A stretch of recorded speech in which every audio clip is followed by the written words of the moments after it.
ತೀವ್ರತೆ ದಾಖಲಾಗಿದೆ. ಇದು ಅತಿ ಹೆಚ್ಚು.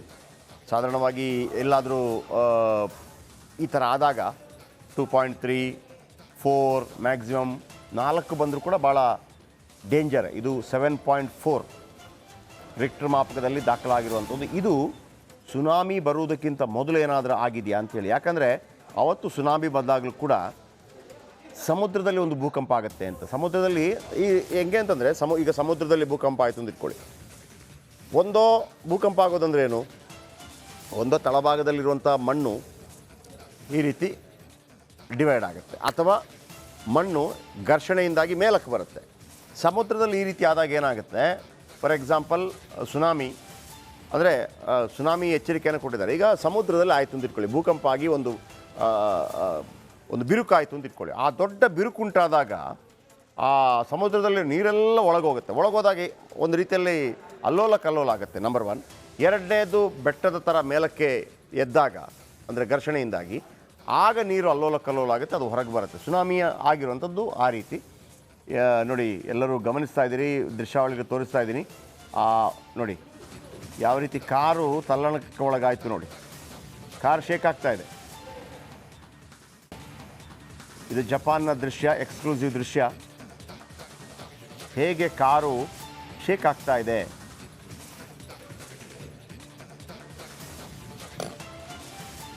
ಜಪಾನ್ ದೇಶದ ಈ ದೃಶ್ಯಾವಳಿ ನೀವು ನೋಡ್ತಾ ಇದ್ದೀರಿ. ಯಾವ ರೀತಿ ದೊಡ್ಡ ಪ್ರಮಾಣದಲ್ಲಿ ಭೂಕಂಪ ಉಂಟಾಗಿದೆ. 7.4 ರಿಕ್ಟರ್ ಮಾಪಕದಲ್ಲಿ ಭೂಕಂಪ ಉಂಟಾಗಿದೆ ಅನ್ನುವಂಥ ಮಾಹಿತಿಗಳು ಬರ್ತಾ ಇದೆ. ಇದು ಸುನಾಮಿಯ ಮುನ್ಸೂಚನೆ ಅಂತ ಕೂಡ ಜಪಾನ್ ಸರ್ಕಾರ ಎಚ್ಚರಿಕೆಯನ್ನು ಕೊಟ್ಟಿದೆ.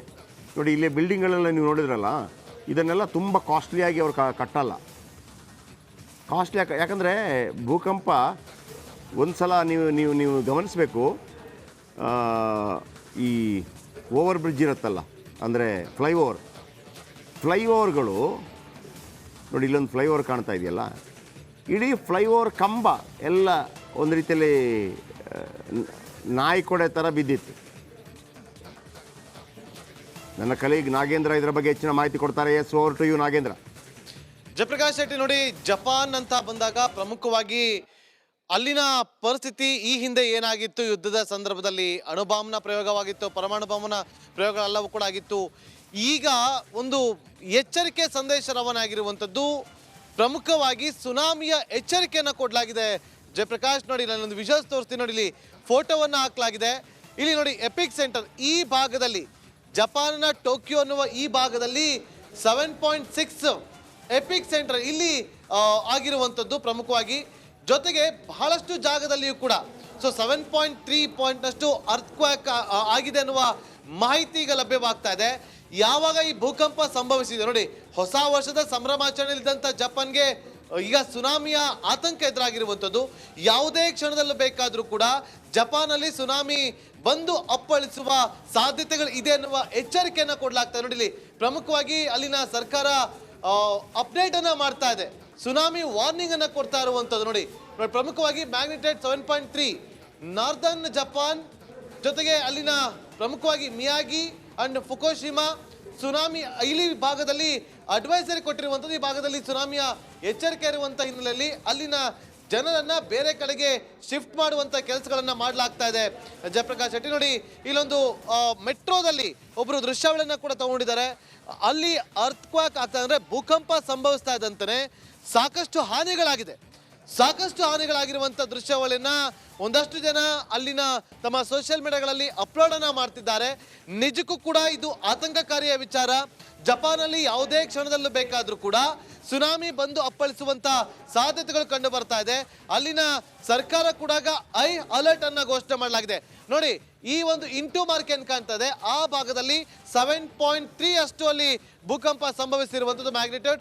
ಇನ್ನು ಪ್ರಮುಖವಾಗಿ ಬೇರೆ ಕೇವಲ ಅಷ್ಟೇ ಅಲ್ಲ ಜಯಪ್ರಕಾಶ್ ಶೆಟ್ಟಿ, ನೋಡಿ, ಇದು ನೋಡಿ ಜಪಾನ್ನ ಈ ಭಾಗ ಏನಿದೆ, ಇಷ್ಟೂ ಭಾಗದಲ್ಲಿ ಈ ಮಾರ್ಕ್ ಏನ್ ಮಾಡಲಾಗಿದೆ, ಎಲ್ಲೆಲ್ಲಿ ಎಷ್ಟೆಷ್ಟು ಪ್ರಮಾಣದಲ್ಲಿ ಭೂಕಂಪ ಸಂಭವಿಸಿದೆ ಅನ್ನೋದ್ರ ಬಗ್ಗೆ ಕಂಪ್ಲೀಟ್ ಆಗಿ ಮಾರ್ಕ್ ಅನ್ನ ಕೂಡ ಮಾಡಲಾಗಿರುವಂಥದ್ದು. ಪ್ರಮುಖವಾಗಿ ಜಪಾನ್ನ ಬಹಳಷ್ಟು ಏರಿಯಾಗಳು ನೋಡಿ, ಇದರಲ್ಲಿ ಕ್ಲಿಯರ್ ನಮ್ಗೆ ಗೊತ್ತಾಗುತ್ತೆ. ಈ ರೆಡ್ ಅನ್ನೋದೇನು ಕಾಣ್ತಾ ಇದೆ, ಈ ರೆಡ್ ಅಲ್ಲಿ ಹೆಚ್ಚು ಪ್ರಮಾಣದಲ್ಲಿ ಭೂಕಂಪ ಸಂಭವಿಸಿದೆ. ಈ ಎಲ್ಲೋ ಮಾರ್ಕ್ ಏನಿದೆ ಅಲ್ಲಿ ಸ್ವಲ್ಪ ಪ್ರಮಾಣದಲ್ಲಿ ಅಂದ್ರೆ ಆ ಭೂಕಂಪದ ಪ್ರಮಾಣ ಕಡಿಮೆ ಆಗಿದೆ ಅನ್ನುವ ಮಾಹಿತಿಯನ್ನ ಇಲ್ಲಿ ಸಿಗ್ತಾ ಇರುವಂಥದ್ದು. ನೋಡಿ, ಕೇವಲ 5ರಿಂದ 10 ನಿಮಿಷದ ಸಂದರ್ಭದಲ್ಲಿ ಈ ಒಂದು ಭೂಕಂಪ ಸಂಭವಿಸಿದೆ ಅಂತ ಕೂಡ ಹೇಳಲಾಗ್ತಾ ಇದೆ. ನೋಡಿ ಇಲ್ಲಿ ರೆಡ್ ಏನಿದೆ, ರೆಡ್ ಮಾರ್ಕ್ ಕಾಣ್ತಿದೆಯಲ್ಲ ಜಯಪ್ರಕಾಶ್ ಶೆಟ್ಟಿ, ನೋಡಿ ಇಲ್ಲಿ ಸುನಾಮಿ ವಾರ್ನಿಂಗ್ ಅನ್ನ ಕೊಟ್ಟಿರುವಂತದ್ದು. ಅಂದ್ರೆ ಒಂದಷ್ಟು ಪ್ಲೇಸ್ಗಳನ್ನ ಹಾಕುವ ಮೂಲಕ ಆ ಪ್ಲೇಸ್ಗಳಲ್ಲಿ ವೆಸ್ಟ್ ಕೋಸ್ಟ್ ಆಫ್ ಎಶ್ಕಿಯಾವಾ ಪ್ರೆಫೆಕ್ಚರ್ ಅನ್ನೋ ಜಾಗದಲ್ಲಿ ಹೆಚ್ಚಿನ ಪ್ರಮಾಣದಲ್ಲಿ ಸುನಾಮಿ ಬಂದು ಅಪ್ಪಳಿಸುವ ಬಗ್ಗೆ ಈಗ ಅಲರ್ಟ್ ಸಂದೇಶವನ್ನ ರವಾನೆ ಮಾಡಲಾಗ್ತಾ ಇದೆ. ರೆಡ್ ಅಲರ್ಟ್ ಅನ್ನ ಕೂಡ ಘೋಷಣೆ ಮಾಡಲಾಗ್ತದೆ. ನೋಡಿ ಈ ಭಾಗದಲ್ಲಿ, ಇದಿಷ್ಟು ಭಾಗದಲ್ಲಿ ಯೆಲ್ಲೋ ಅಲರ್ಟ್, ರೆಡ್ ಅಲರ್ಟ್ ಅನ್ನ ಕೂಡ ಇಲ್ಲಿ ಘೋಷಣೆ ಮಾಡಲಾಗಿದೆ. ರೆಡ್ ಮಾರ್ಕ್ ಏನ್ ಕಾಣ್ತಾ ಇದೆ, ಈ ಮಾರ್ಕ್ ಅಲ್ಲಿ ಈಗ ನೋಡಿ ಇಲ್ಲಿ ನಾವು ನೋಡ್ತಾ ಇರಬಹುದು, ಈ ಜಾಗದಲ್ಲಿ ಸುನಾಮಿ ಬಂದು ಅಪ್ಪಳಿಸುತ್ತೆ ಕೆಲವೇ ಕ್ಷಣಗಳಲ್ಲಿ ಅನ್ನುವ ಆತಂಕ ಈಗ ಅಲ್ಲಿನ ಜನರಲ್ಲಿ ಮನೆ ಮಾತಾಗಿರುವಂಥದ್ದು. ಪ್ರಮುಖವಾಗಿ ನೋಡಿ, ಜಪಾನ್ನ ಜನರಿಗೆ ಹೊಸ ವರ್ಷದ ಆರಂಭದಲ್ಲೇ ಇದು ಒಂದು ರೀತಿಯಲ್ಲಿ ಶಾಕಿಂಗ್ ವಿಚಾರ ಅಂತ ಹೇಳ್ಬೋದು. 7.4 ಪ್ರಮಾಣದಷ್ಟು ಭೂಕಂಪ ಸಂಭವಿಸಿದೆ. ಇದರಿಂದಾಗಿ ಸುನಾಮಿ ದೊಡ್ಡ ಪ್ರಮಾಣದಲ್ಲಿ ಬಂದು ಅಪ್ಪಳಿಸುವ ಸಾಧ್ಯತೆಗಳಿದೆ ಅನ್ನುವ ವಿಚಾರಗಳು ಗೊತ್ತಾಗ್ತದೆ. ನೋಡಿ ಇದರಲ್ಲಿ ಕೂಡ ಈ ಮ್ಯಾಪ್ನಲ್ಲಿ ಕೂಡ ನಾವು ಗಮನಿಸಬಹುದು ಯಾವ ಭಾಗದಲ್ಲಿ ಸುನಾಮಿ ಬಂದು ಅಪ್ಪಳಿಸುತ್ತೆ ಅಂತೇಳಿ. ವಾರ್ನಿಂಗ್ ಝೋನ್ ಅಂತ ನಾವು ಕರಿತಾ ಇದೀವಿ. ಇದೆಲ್ಲವೂ ಕೂಡ ಈಗ ಡೇಂಜರ್ ಝೋನ್ ಅಲ್ಲಿ ಇದೆ. ಇಲ್ಲಿರುವಂತ ಜನರನ್ನ ಈಗ ಬೇರೆ ಕಡೆಗೆ ಶಿಫ್ಟ್ ಮಾಡುವಂತ ಕೆಲಸಗಳನ್ನ ಕೂಡ ಮಾಡಲಾಗ್ತಾ ಇದೆ. ನೋಡಿ ಯಾವ ಯಾವ ಭಾಗದಲ್ಲಿ ಎಷ್ಟೆಷ್ಟು ಪ್ರಮಾಣದಲ್ಲಿ ಅಲ್ಲಿ ಭೂಕಂಪ ಸಂಭವಿಸಿದೆ ಅಂತೇಳಿ. ನೋಡಿ ಈ ಇಂಟು ಹಾಕಿರುವಂತ ಮಾರ್ಕ್ ಇದೆಯಲ್ಲ, ಇಲ್ಲಿ 7.3 ಅಷ್ಟು ಇಲ್ಲಿ ಭೂಕಂಪ ಪ್ರಮಾಣದಲ್ಲಿ ಭೂಕಂಪ ಆಗಿರುವಂಥದ್ದು.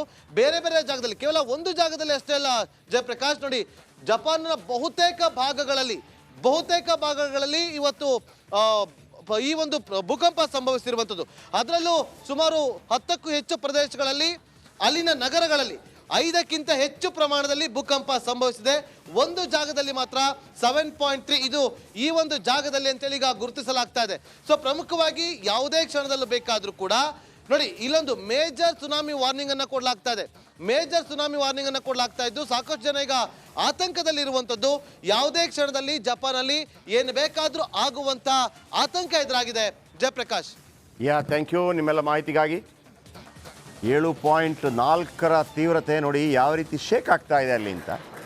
ಫುಲ್ ಶೇಕ್ ಆಗ್ತಾ ಇದೆ. ಸುನಾಮಿ ಬರುವಂಥ ಸಾಧ್ಯತೆ ಇದೆ ಅನ್ನುವಂಥ ಎಚ್ಚರಿಕೆಯನ್ನು ಕೂಡ ಕೊಟ್ಟಿದೆ ಜಪಾನ್ ಸರ್ಕಾರ.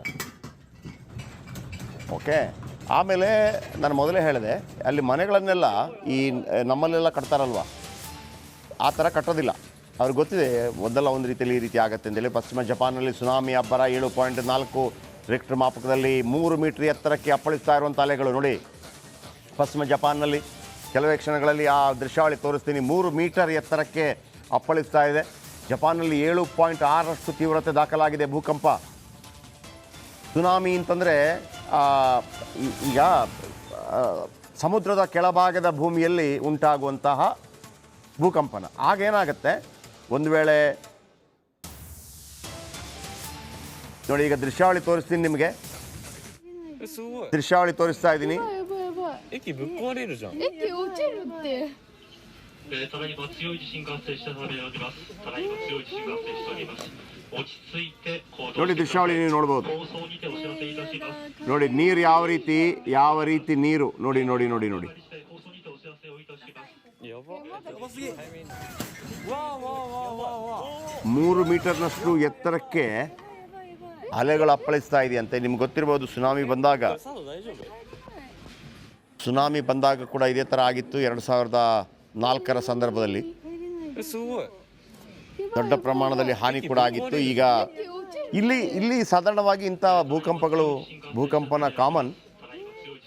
ಅದಕ್ಕೆ ರೆಡಿಯಾಗಿ ಇರ್ತಾರೆ ಜಪಾನಿಗರು.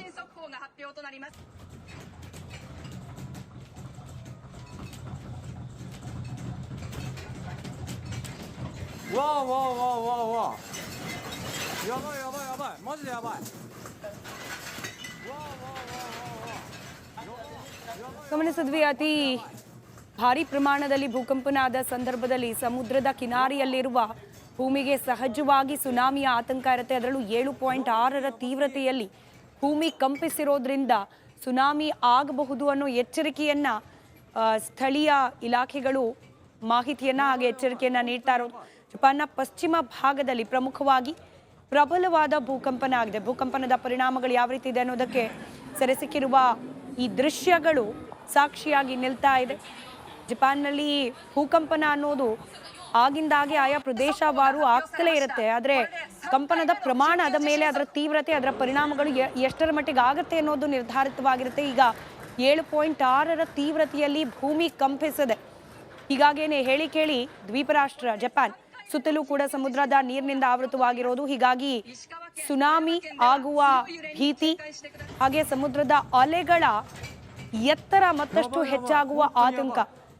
ಎತ್ತರದ ಅಲೆಗಳು ಬಂದು ಭೂಮಿಯನ್ನ ಅಥವಾ ಕಿನಾರಿಯನ್ನ ಅಪ್ಪಳಿಸಿದ ಸಂದರ್ಭದಲ್ಲಿ ಜನವಸತಿ ಪ್ರದೇಶ ಅಥವಾ ರಸ್ತೆಗಳು ಏನೆಲ್ಲ ಹೊಂದಿಕೊಂಡಂತಿದೆ ಸಮುದ್ರದ ಕಿನಾರಿಗೆ ಅವೆಲ್ಲವೂ ಕೂಡ ಆ ಸಮುದ್ರದ ನೀರಿನ ಅಲೆಯ ರಭಸದಿಂದ ಹಾನಿಗೆ ಒಳಗಾಗೋ ಸಾಧ್ಯತೆ ಕೂಡ ಇರುತ್ತೆ. ಇನ್ ಕೇಸ್ ಏನಾದರೂ ಅಲ್ಲಿ ಯಾವ್ದಾದ್ರು ಪ್ರವಾಸಿಗರು ಅಥವಾ ಸ್ಥಳೀಯ ನಿವಾಸಿಗಳಿದ್ರೆ ಅವರ ಪ್ರಾಣಕ್ಕೂ ಕೂಡ ಆಪತ್ತಾಗುವ ಸಾಧ್ಯತೆ. ಹೀಗಾಗಿ ಸುನಾಮಿಯ ಎಚ್ಚರಿಕೆಯನ್ನ ಜಪಾನ್ನ ಸರ್ಕಾರ ನೀಡಿದೆ.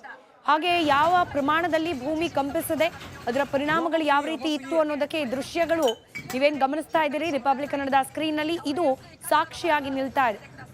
7.6ರ ತೀವ್ರತೆಯಲ್ಲಿ ಜಪಾನ್ನ ಪಶ್ಚಿಮ ಪ್ರದೇಶದಲ್ಲಿ ಭೂಮಿ ಕಂಪಿಸಿದೆ.